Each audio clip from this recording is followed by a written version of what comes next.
Hey friends, welcome back to the Suzanne and Sarah YouTube channel. I'm Sarah Willis, and if you love the outdoors, wildlife, and living in a place where nature is literally your backyard, this episode is for you.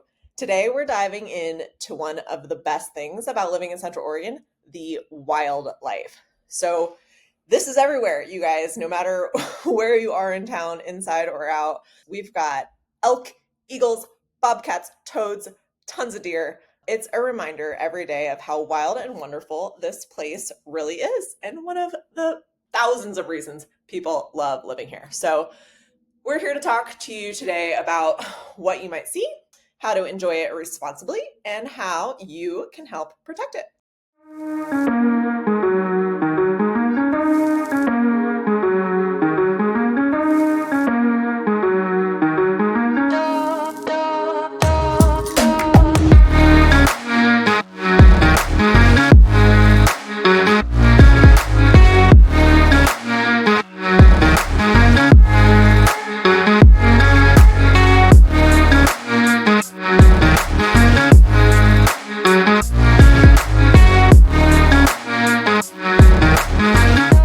First up, the animals. This is what we're talking about, the fauna. Central Oregon has got it all. Our forests, deserts, wetlands, and mountains make this area pretty crazy diverse when it comes to wildlife.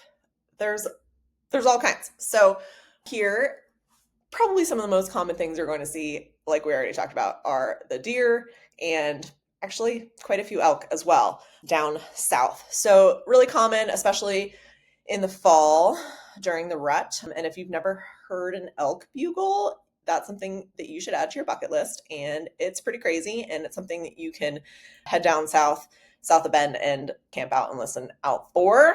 Here along the rivers and lakes, that is a place where you're going to want to look up and bring your binoculars.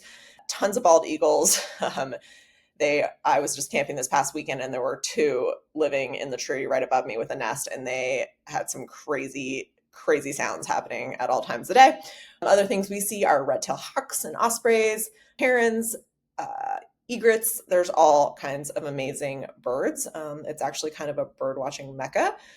And yeah, the area, the riparian area along the rivers just provide incredible habitat for them for that.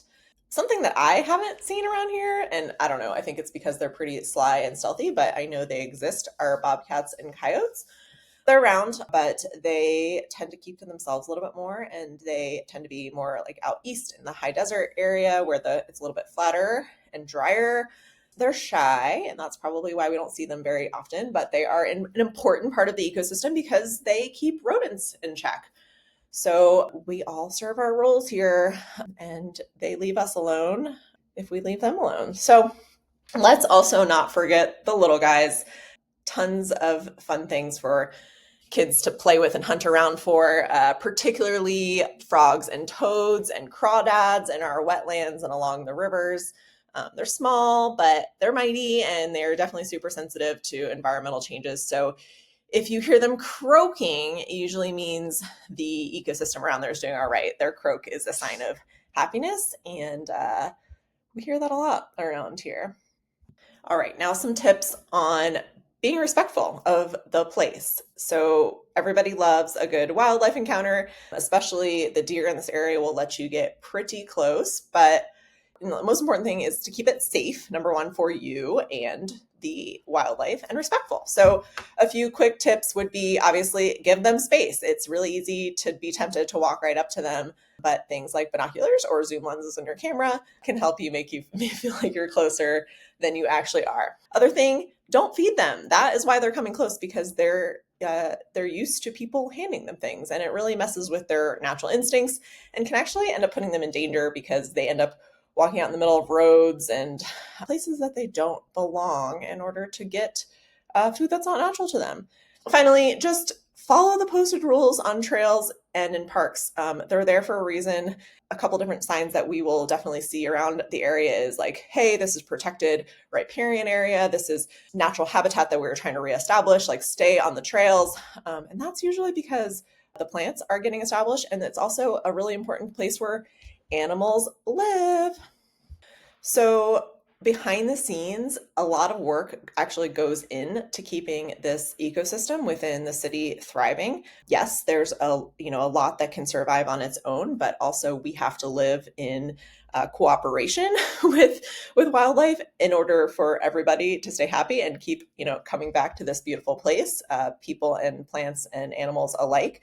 And groups like the Oregon Department of Fish and Wildlife, even down to Bend Parks and Rec, the Nature Conservancy, and local heroes like those folks at Cascade Wildlife Center are really the people doing the hard stuff, like the habitat restoration and the wildlife rescue and the education and outreach, sharing information for people like us. And it really matters. So these are resources first and foremost to reach out to get more information, but also people to show appreciation and support for as well.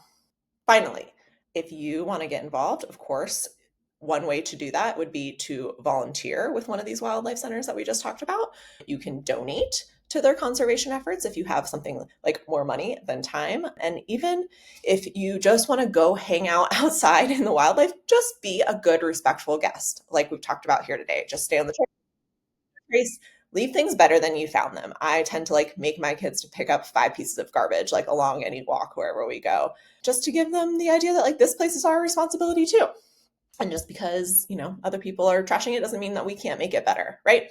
So all in all, we live in one of the most beautiful and biodiverse places in the country, and we want to keep it that way. So it's up to all of us to keep it that way. Whether you're out for a hike or if you're planning maybe your next move, or just dreaming of a home where nature is your neighbor or it's in your backyard, I get it. I was there too. I've established that for myself, and we are here to help you find it. So drop a comment in below if you've had any cool wildlife encounters here in Bend or Central Oregon, or if you want help finding your own slice of Bend to call home.